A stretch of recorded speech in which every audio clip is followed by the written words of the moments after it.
부탁드리는 것은 저번 주 주일 오전과 오후 설교는 너무 중요한 거예요.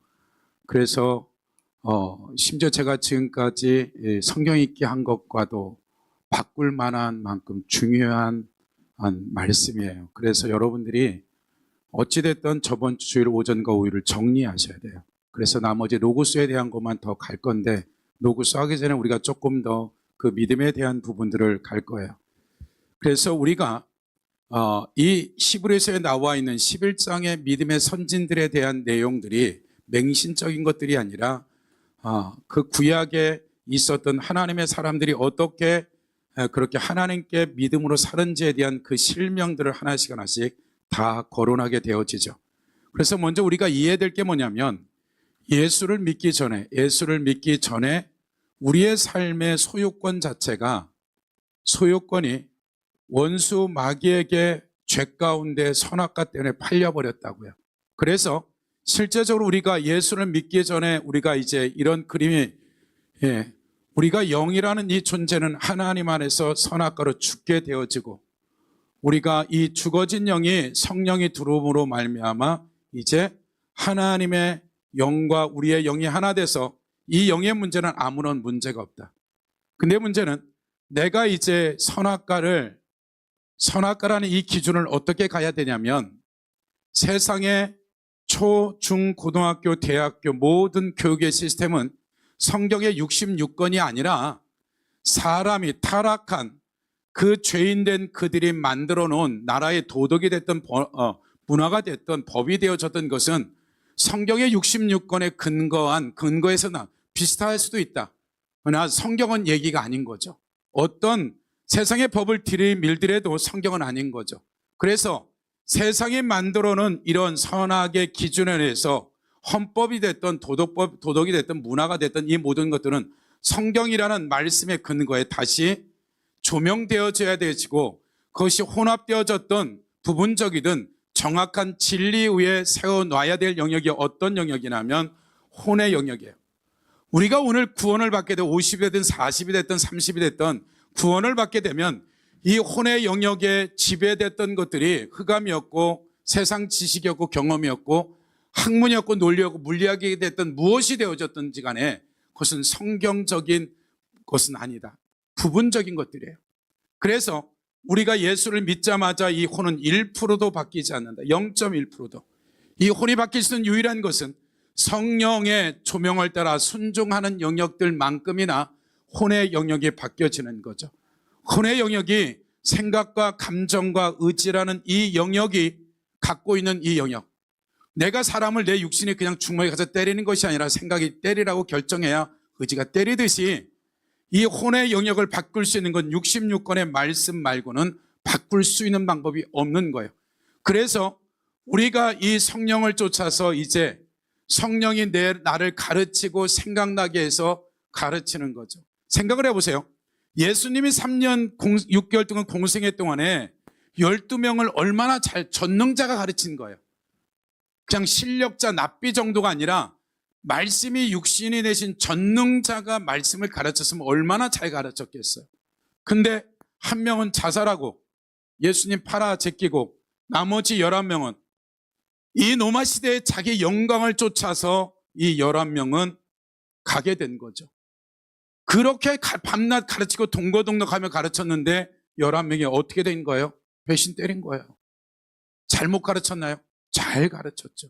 근데 이 혼의 영역에 그들이 갖고 있는 메시아라는 이 메시아에 대한 이 메시아 사상 자체가 하나님이 갖고 있는 경륜과 계획과는 완전히 자기 방법으로 이해한 거죠.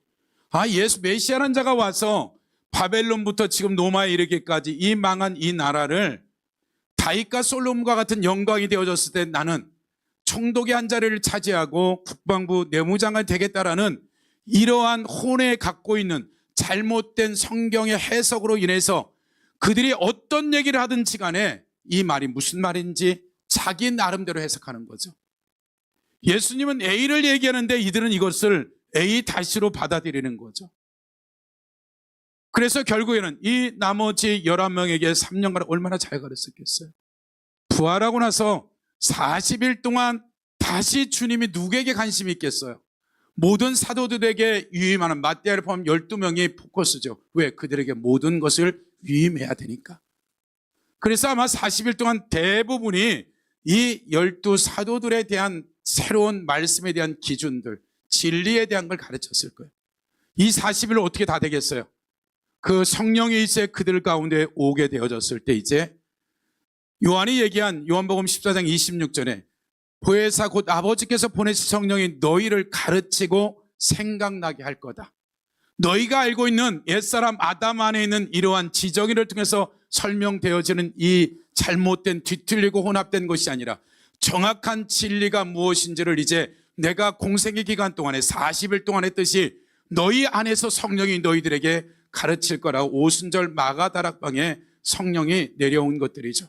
그래서 우리가 예수 그리스도를 믿고 나서 어떻게 바뀌어지는 것이 아니라 이 마음이라는 이 영역, 생각, 감지, 의지라는 이 지정의가 바뀌지 않으면 우리의 신앙은 내가 목사가 되어지고 장로님, 권사님, 집사가 되고 20년, 30년 신앙생활을 한다고 해서 성장이 없어요. 말씀만이 우리를 속사람을 성장하고 성화시켜버리는 것이지 그 어떤 기준 가지고는 안 돼요. 아무리 세상의 똑똑함과 그 IQ의 문제도 아닌 거예요. 말씀이라는 이 절대 기준을 가지고 우리가 살지 않으면 이 말씀만이 우리를 성장시키고 변화시키고 하나님을 알아갈 수 있지 옛사람 아담 안에서 태어난 이 겉사람의 존재 가지고는 도저히 바꿀 수가 없는 거예요. 그래서 하나님 우리가 죽었던 영을 살리시고 이 혼의 영역을 어디까지요? 지적인 것을 조금 IQ를 200, 300 높이는 것이 아니라 이 지정의에 대한 부분을 우리를 하나님의 아들이라고 얘기한 아들은 하나님의 지정일 정도까지의 장성하기를 원하는 거예요. 너희가 그리스도의 장성한 분량까지 자라라고 했을 때 그 자라난 것은 IQ가 조금 높고 어떤 일에 좀 경험을 있고 많은 이 정도가 아니라 하나님이 주시고자 하는 이 혼의 영역은 어디까지? 예수 그리스도의 장성한 분량까지. 하나님의 아들이라는 존재 자체가 닉네임이 뭐예요? 하나님의 모든 DNA를 받아서 우리가 어떻게 이 겉사람이 있는데 속사람이 또 하나 존재가 있는지 모르지만 이 존재 자체를 새롭게 창조했는데 그 존재 자체가 옛사람 아담 안에는 이 혼의 기능들을 완전히 어떻게 바꿔버려야 되는 거죠. 이미 그렇게 되도록 이미 우리 안에 다 줘버린 것이죠. 근데 이 부분들이 어떻게 작동되냐면 우리가 말하는 이 믿음으로 내가 그날에 오면 믿음을 보겠다 한단 말이에요. 그날에 보면 믿음이 적은 자들아 뭐 왜 의심하느냐. 그럼 우리는 이 믿음이라는 말을 명사적 의미로 이해했고 우리가 예를 들어서 춘향전에서 돌쇠를 어떻게 번역해 차린자매 영어로 하면 돌은 쇠덩어리 아이언스톤이야. 춘향전을 미국 영어로 번역하면 다른 걸로 하겠어. 돌쇠인데 짱돌하고 쇠덩어리가 뭉친 종인데. 근데 이 우리의 문화를 모르고 이것이 만약에 춘향전이 미국의 아이언스톤으로 가버리면 춘향이고 뭐 다 필요 없는 거야. 누가 초점이에요? 돌쇠가 주인공 중에 주인공이야. 네. 근데 한국에 와보니까 이게 돌쇠가 아닌 거지. 이러듯이 우리가 이 말씀에 대한 이 부분들이 이런 문화적인 언어적 충격에 얼마든지 우리가 오해할 수 있듯이 이 믿음이라는 피스토스라는 이 단어를 우리는 이전에 가지고 있는 그 당시에 그리스 때 이들이 헬라 문화 안에서 하나님이 이 70인역 구약 히브리서를 헬라어로 번역할 때 72명의 납비가 그냥 번역한 것이 아니라 그 당시에 썼던 헬라의 다양한 종류의 그 헬라어 중에서 이 믿음이라는 단어를 어떤 것으로 쓸 거라는 이런 회의를 하고 이 단어에 대한 그 당시에 썼던 뉘앙스 중에서 가장 하나님에 대한 이 표현을 할 수 있는 이 단어를 표현할 때 피스토스라는 이 단어를 갖고 온 거죠. 그 어원은 우리가 배웠듯이 뭐다? 우리가 말하는 믿습니다. 능력받고 이 믿음은 파이어가 아니라 뭐하다? 이해시키고 설득하다로 그 당시에 쓰여진 단어였다는 거죠. 그러니까 믿음이라는 단어가 지금까지 우리가 그런 능력 행하는 이런 영역이 없다는 얘기가 아니라 이 말 자체가 실제적으로 믿음이라는 이 단어를, 구약의 히브리어 단어를, 그 믿음이라는 단역을 번역할 때 피스토스라는 단어를 그냥 번역한 것이 아니라 그 히브리적인 가장 가까운 이 단어를 번역할 때 이것은 설득하다, 이해시키다라는 단어로 갖고 왔다라는 거예요. 그러면 우리가 창세기 14장으로 가보시면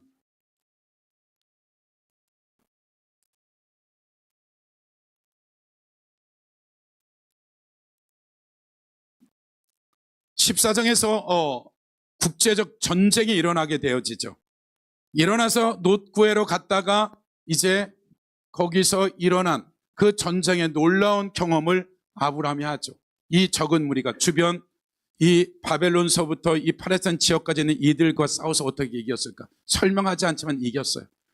그래서 롯을 데리고 나서 15장 1절에 보면 이후에 여호와의 말씀이 환상 중에 아브라함에게 임하여 이르시되 아브라함아 두려워하지 말라. 나는 너의 방패여 너의 지극히 큰 상급이다. 그럼 아브라함은 지금 우리가 배운 대로 갈대아우르에서 1800km, 2000km를 오는 데 있어서 75세에 도착해서 우리가 배운 대로 첫 번째 문제는 기근이다. 먹고 사는데 문제가 생겼다.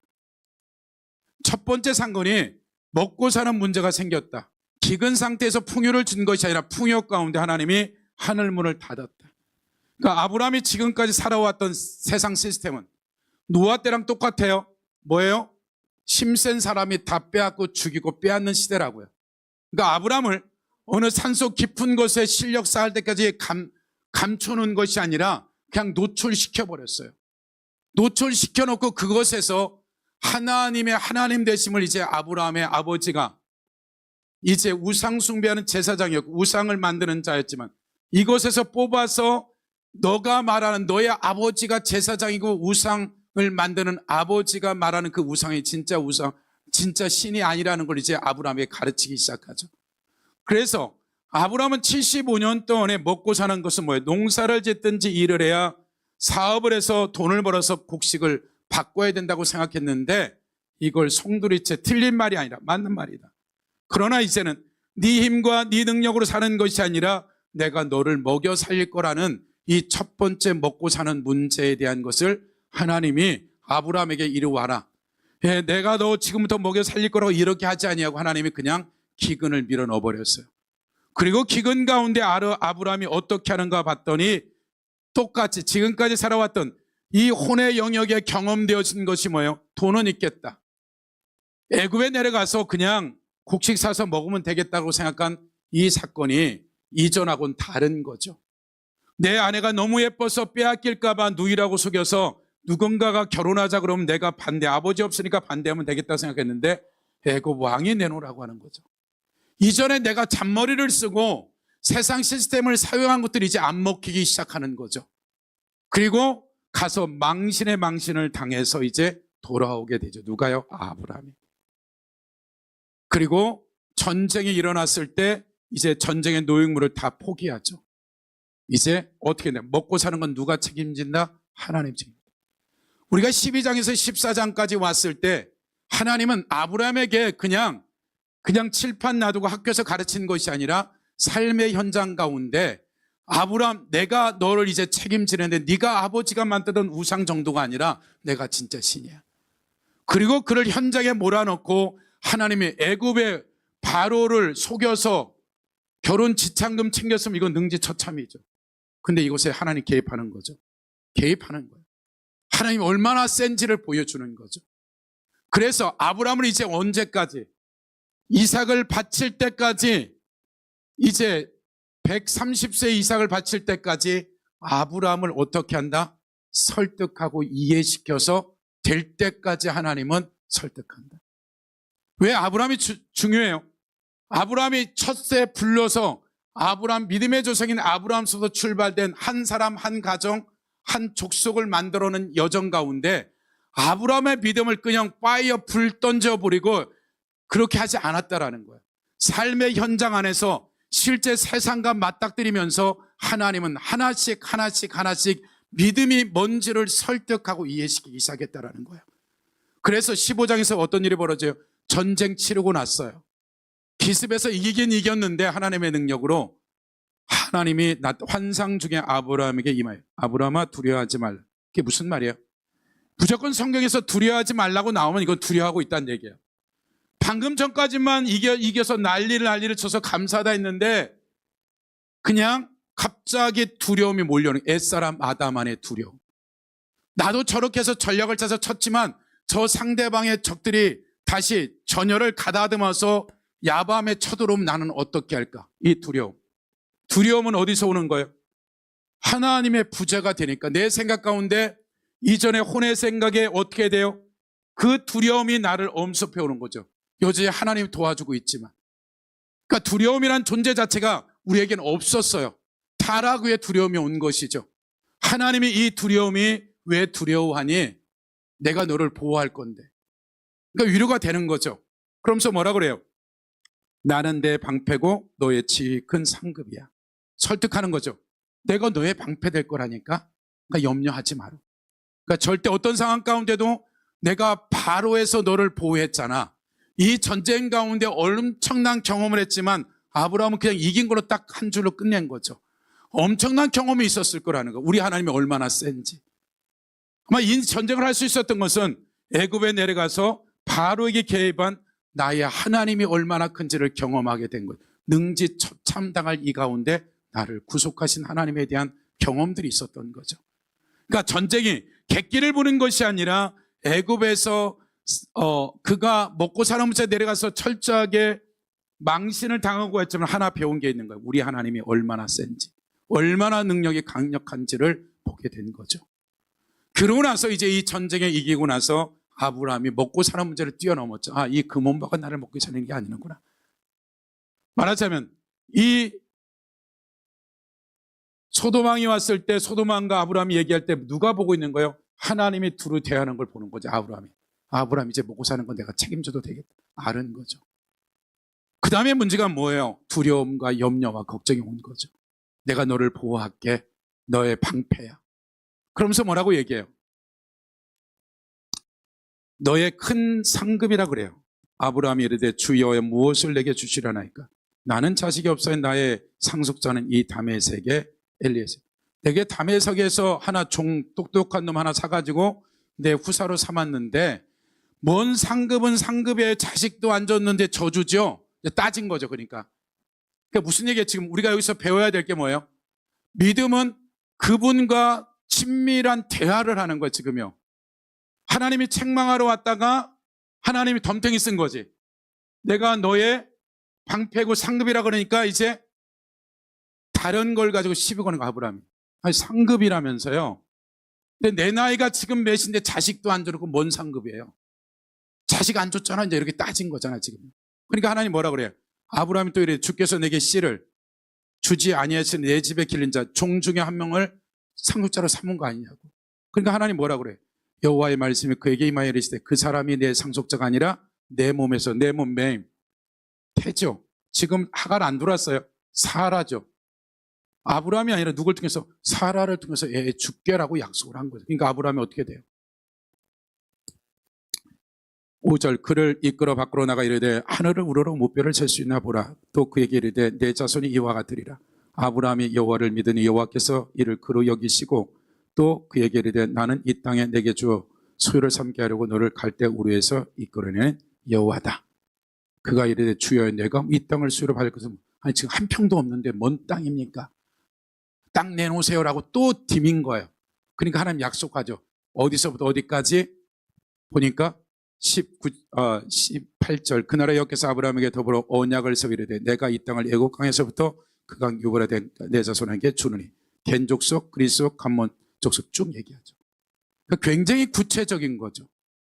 그래서 우리가 잘 아는 대로 이제 애를 못 나니까 16장에서 뭐예요? 1절 아브라함의 사례는 출산하지 못하고 그에게 한 여종이 있으니 애굽 사람이요 이름은 하갈이라. 사라가 아브라함에게 이르되 여호와께 내 출산을 허락지 아니하였으니 원하건대 내 종에게 들어가라. 내가 혹 그로 말미암아 자녀를 얻을까노라. 그래서 어떻게 돼요? 15절 하갈이 아브라함의 아들을 낳으며 아브라함이 하갈에 낳은 그 이름을 이스마엘 하였더라. 하갈이 아브라함에게 이스마엘 낳을 때 아브라함이 86세였더라. 우리가 수도 없이 배웠어요. 15장에서는 분명하게 사라에게 자식 주겠다 했는데 안 주시니까 하갈을 통해서 이것도 아브라함이 씨니까 상관없다고 생각한 그들이 하갈은 사라 거니까 씨앗도 아브라함 거니까 누구 자식이든 상관없다라고 그들의 문화 가운데 그걸 받아들이고 13년이라는 세월이 지나고 나서 우리가 잘 아는 17장 1절 아브라함이 99세 때 여호와께서 아브라함이 나타나 그에게 이르되 나는 전능한 하나님이라 너는 네 앞에 뭐해라? 완전해라. 그러니까 지금 뭐라 그래요? 나 전능한 하나님이야. 엘사다이야. 언어 유희를 썼어요. 당시에 아버지가 그 우상 만들고 팔을 때 거기에 전능하신 신이 있었단 말이에요. 그게 엘샤다이에요. 당시에. 엘샤다이는 뭐냐면 한 번 약속하면 반드시 지킨다 이 말이에요. 그러니까 지금 13년 만에 나타나서 뭐라 그래요? 야 내가 전능한 한 번 약속하면 반드시 지키는데 네가 지금 하갈을 통해서 애를 낳았어 지금 이 말이에요. 우리가 배웠어요. 왜 13살에 이제 성인식 하면 이제 장자는 영원히 누가 되는 거예요? 이스마엘이 되는 거예요. 기다린 거예요. 그럼 13년 동안 하나님 내질렀겠어요? 아브라함을 설득하더라도 안 되는 거예요. 왜? 여기에 폭 빠져서 안 되는 거예요. 그러다 되다 안 되니까 이제 어떻게 돼요? 그분이 나타나셔서 이제 문제 제기를 하죠. 뭐라 그래요? 2절 내가 내 언약을 나와 너희 사이도 너를 크게 번성하게 하리라. 아브라함이 엎드려 5절 보세요. 이제 우러는 내 이름은 아브라함이라 하지 아니고 아브라함이라 하리니 이는 내가 너를 여러 민족의 아버지가 되게 함이라. 내가 너로 심히 번성하게 하리라. 내가 내게 민족들을 나게 하며 왕들을 내게부터 나게 하리라. 그러고 나서 이제 15절에 보면 하나님이 또 아브라함에게 이르되 내 아내 사라의 이름을 사라라 하지 말고 사라라라. 내가 그에게 복을 주어 그로 내 아들을 낳아주게 하며 내가 그에게 복을 주어 그를 여러 민족의 어머니가 되게 하리라. 아브라함까지는 이해됐어. 열국의 아비라는 말은 이제 이해가 됐는데 사라가 지금 자식도 없는데 갑자기 이름 바꿔주시고 열국의 어미가 되겠다니까 이제 자기의 문화와 지적인 생각과 경험으로 봐서는 이게 납득이 안 되는 거죠. 다시 16장 보세요. 내가 그에게 복을 줘 사라에게 복을 줘 그가 내게 아들을 낳아주게 하며 내가 그에게 복을 주어 그를 여러 민족의 어머니가 되게 하리니 민족의 여러 왕이 그에게 나리라. 아브라함이 엎드려 웃으며 마음 소리되 100세 된 사람이 어찌 자식을 낳을까? 사라는 90세니 어찌 출산하고 아브라함이 이에 하나님께 아뢰되 이스마엘이 하나님 앞에 살기를 원합니다. 그러니까 아브라함이 이건 도저히 납득도 이해가 안 돼. 생물학적으로 애를 낳을 수 없고 이 나이에 낳는 사람을 본 적도 없어. 그러니까 도리어 하나님이 아브라함에게 이름과 사라 이름을 바꿔주고 나서 자식 주겠다 그러는데 아브라함의 지적인 모든 경험을 통해서 이거는 이해가 안 되는 거예요. 웃기지 말라는 거죠. 정신 차려서 하나님 지금 하나님 좀 이상해졌어요 라고 지금 얘기하는 거예요. 주겠다 그러는데 아브라함의 믿음은 어디까지? 그냥 생물학적인 건 안 된다는 거기까지 하나님을 믿을 수밖에 없는 거예요. 그 이상 못 믿겠다라는 거예요. 그러니까 하나님이 그러니까 또 하나의 믿음의 영역 중에 하나가 뭐예요? 19절 하나님이 이르되 아니라 내 아내 사라가 내 아들을 낳으리니 너는 그 이름을 뭐라 하라? 이삭이라 하라. 그러니까 안 믿으니까 어떻게 돼요? 주님이 그냥 진행시켜버렸어요. 사라에게도 사라도 똑같죠. 18절에 보면 18장 9절 그들이 아브라함에게 이르되 내 아내 사라가 어디 있느냐 대답하되 장막에 있나이다. 그가 이르되 내년 이맘때 내가 반드시 내게 돌아오리니 내 아내 사라에게 아들이 있으리라 했으니 사라가 그 뒤 장막문에 들었더라. 아브라함과 사라의 나이가 많아 늙었고 사라에게는 여성의 생리가 끊어졌더라. 사라가 속으로 웃고 이르되 내가 노쇠하고 내 주인이 늙었으니 내가 무슨 즐거움이 있으리냐. 여호와께서 아브라함에게 이르되 사라가 왜 웃냐. 그러니까 부부 다 어떻게 됐다? 웃기는 소리 하고 있다라고 얘기하는 거예요. 하나님이 이를 진행시키는 거죠. 이들을 설득하고 이해하고 이 오랜 세월 동안 살아온 이 25년 세월이 지나 이것을 못 받아들이니까 이제는 어떻게 돼요? 하나님은 그냥 진행시켜버려요. 진행시키니까 어떻게 돼요? 아브라함과 사라가 어느 날 갑자기 사라가 양고기 좋아한다 안 좋아한다? 양꼬치 좋아한다. 근데 양꼬치를 먹으려고 하는데 입덧이 있다 없다? 구역질이 난다. 그러니까 사라는 임신을 한 번도 안 해봤고 입덧을 안 해봤으니까 암이 걸렸나 이렇게 아니면 어떻게 문제가 생겼나 내 나이가 많아서 계속 맛있는 음식이 맛이 없는 거죠. 네. 그러다 어느 날 보니까 배에서 누가 차. 이게 누가 때리지도 않는데. 그러니까 주변에 임신하고 애를 낳아본 사람들이 임신했다고 얘기하는 거죠. 그렇죠? 아브라함과 사라는 0.001%도 안 믿었다고요. 네, 헛소리로 믿었다는 거예요. 헛소리라고. 근데 이제 어떻게 돼요? 한 달, 두 달, 석 달, 넉 달 임신하다 보니까 배도 불러오고 이게 맞네. 우리가 틀렸네. 하나님이 맞다라는 것을 어떻게 설득시킨 거예요? 하나님이 엘사다의 하나님이야. 내가 약속한 건 반드시 주는 하나님이야. 그것을 하나님이 아브라함을 이해 못하니까 어떻게 돼요? 주겠다는 데도 필요 없다는 거예요. 이스마엘이나 살았으면 좋겠다는 거예요. 하나님이 약간 치매기가 있는 것 같아. 할렐루야. 그러니까 아브라함 입장에서는 이상한 거야. 그러니까 하나님은 거기서 네 믿음 없다 이런 얘기 안 해. 그냥 애 주고 스스로 그들이 이해하고 설득 당할 때까지 기다린 거예요. 아브라함과 사라가 우리가 틀렸네. 하나님의 전능하심을 이제 이 말이라는 걸 알게 되는 거죠. 하나님에 대한 이 이성적 이해력의 한계점을 하나님이 깨버리고 이 벽을 뚫어버린 거죠. 그러니까 하나님이 아브라함 보고 그냥 맹신적으로 하지 않았다라는 거예요. 그러면서 우리가 잘 아는 대로 22장에 가보시면 그 일 후에 그러니까 앞에 무슨 일이 있었다는 얘기예요. 그 일 후에 어떤 일이 벌어져요? 아비멜렉이 와가지고 무시했다가 가만히 놔뒀다가 내 자손들이 아브라함 자손들한테 망할 것 같으니까 평등 언약을 맺어요. 그러고 나서 언약을 맺고 나서 마지막 하는 게 뭐예요? 식수를 씹든지 돌을 놔두고 증표로 삼아요. 증거, 언약의 마지막 단계 여러 중에. 그게 뭐예요?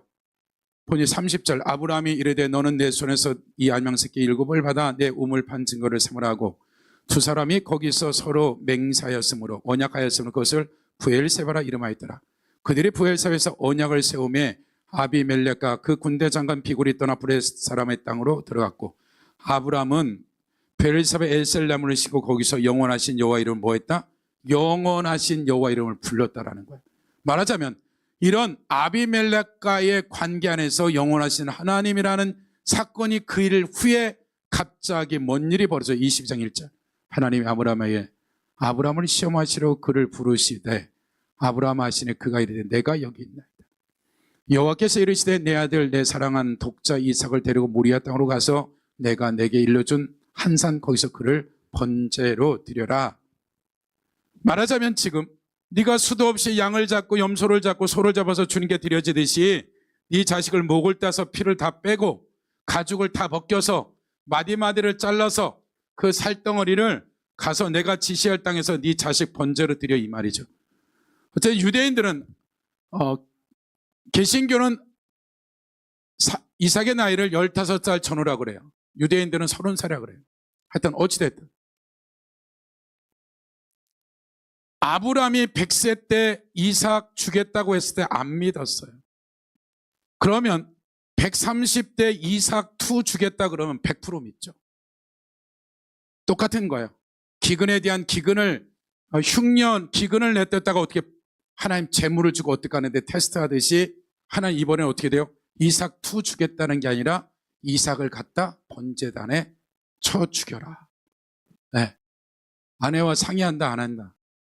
안 하고 그냥 갖다 할래요. 아멘. 왜 자매들 네. 상의하셔야 돼요. 할렐루야. 네. 종사님 상의하셔야 돼요. 할렐루야. 네. 큰일 납니다. 히브리서로 가보세요. 11장 보세요.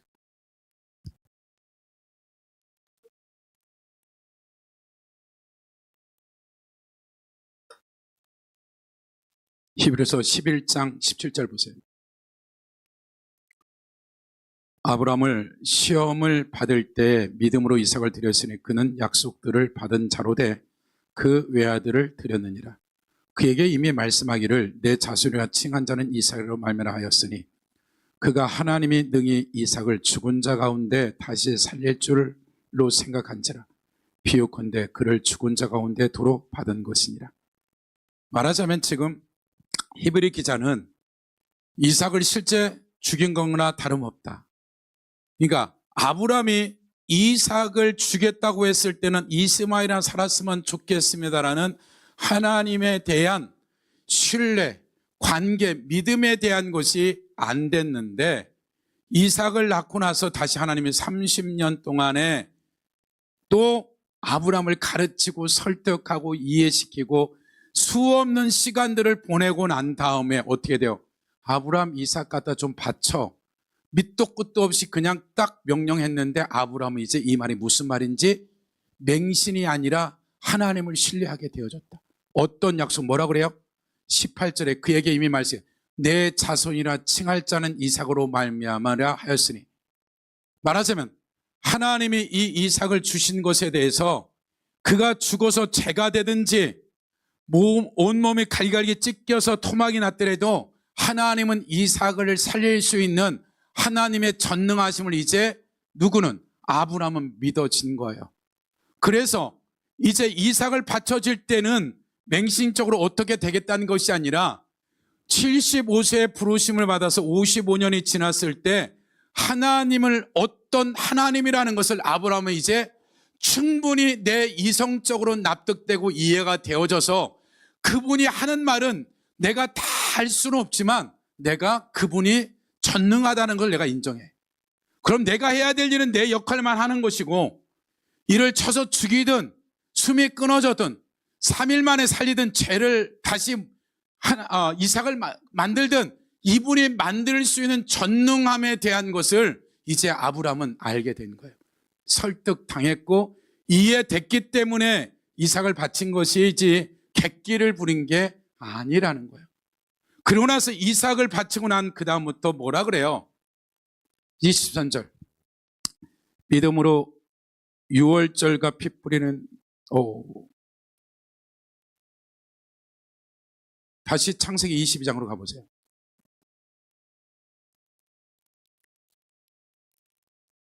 22장 9절 하나님이 그 일러주신 것에 이른지라 이 아브라함이 그것에 제단을 쌓고 나무를 버려놓고 그 아들 이삭을 결박하여 제단 나무에 놓고 손을 내밀어 칼을 잡고 그 아들을 잡으려 하니 여호와의 사자가 하늘에서부터 불러 이르시되 아브라함아 아브라함아 나으시라.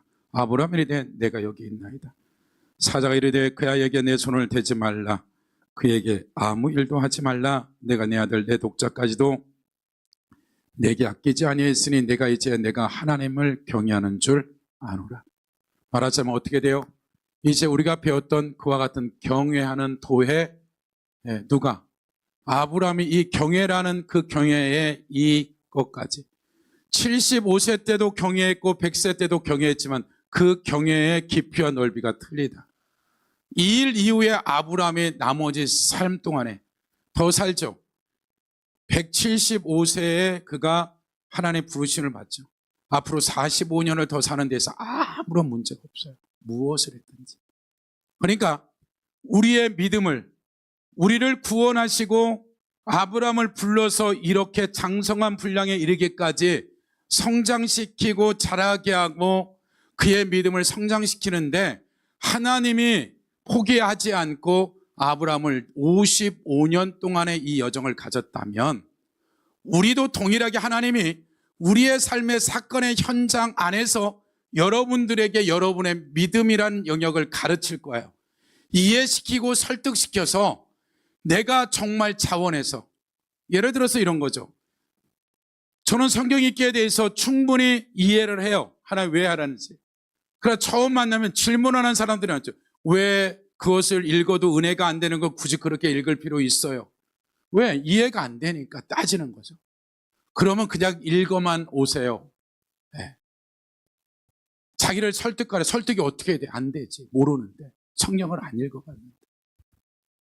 그러니까 하나님의 어떤 영역들은 내가 이해가 안 되면 하나님이 진행시켜서 설득을 해요. 어떤 부분들은 하나님이 이미 다 훈련을 99.999% 해놓고 이삭 바쳐라 그래요. 그러니까 여러분의 삶에 있어서 하나님이 그냥 내가 이삭 죽게라고 했을 때 그들에게 그 99세 됐을 때 충분히 하나님이 이해를 시켰는데 아직 못 알아들어. 그러니까 하나님이 다시 어떻게 돼요? 30년 작업을 하는 거예요. 다시 아브라함을 가르치는 거예요. 내가 어떤 하나님인지, 이 우주 만물을 창조한 내 능력이 얼마나 강력한지를 또 인내하며 긍휼을 베푸며 설득하고 이해시키는 것도 30년 한 거예요. 그리고 이삭 바쳐 이렇게 된 거예요. 그러니까 여러분의 삶에 어떤 상황과 문제가 벌어졌을 때 두 번 길을 간 사람은 아무도 없어요. 그래서 날마다 이 새로운 영역 가운데 여러분의 이 믿음이라는 영역을 얘기할 때 맹신적으로 하지 않고 불받고 되어지는 일들이 아니에요.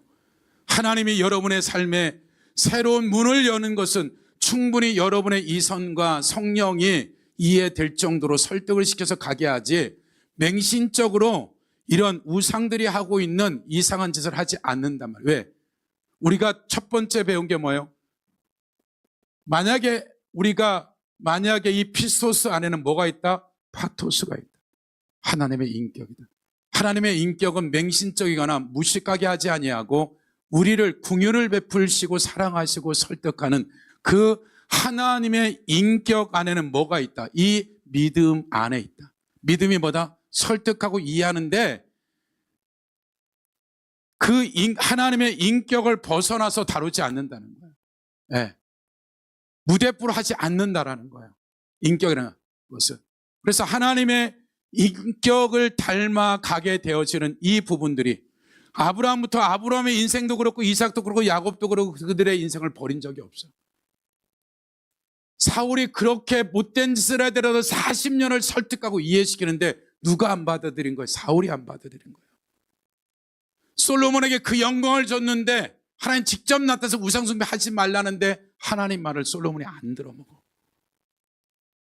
그러니까 하나님이 아브라함이나 이삭이나 사울이나 다윗이나 솔로몬 특별한 대우란 게 똑같이 공평하고 공의로운 분이 40년을 줬는데 그 결과는 하늘과 땅인 거죠.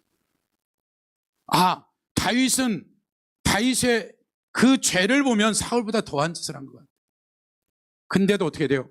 그가 그 삶을 하나님을 그 설득과 이해 가운데 삶을 바꿔가기 시작하는 거죠.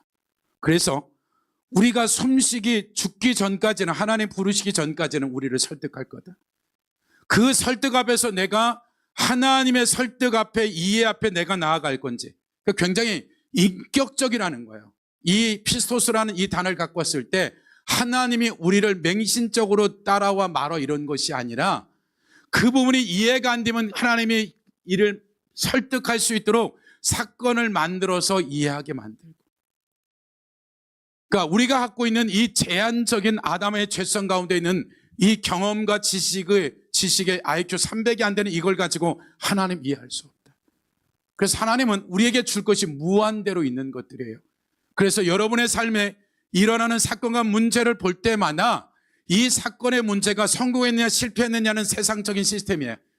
실패도 좋고 성공도 좋고 이걸 통해서 하나님 뭘 하기를 원하는지 하나님의 마음을 알 수만 있다면, 실패해서 손실을 봤으면 주님이 책임질 거예요. 네. 그래서 여러분의 삶에 있어서 하나님이 우리의 믿음을 설득하고 이해시키는 여정들을 여러분의 부르심에 걸맞게 그 부분을 다루실 거예요.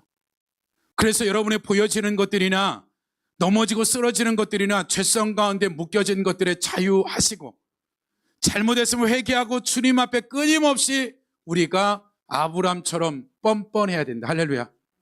하나님 나를 키워주세요. 내가 두렵지 않도록 해주세요. 방패돼 주세요. 책임지세요 하듯이 하나님 아버지는 우리를 구원해놓고 버린 적이 한 번도 없다. 우리를 끊임없이 인격적으로 설득하고 이해하고 이해시켜서 결국에는 장성한 분량에 이르게 할 거예요. 그래서 그런 한 주 되시기를 예수 이름으로 축복합니다. 아멘.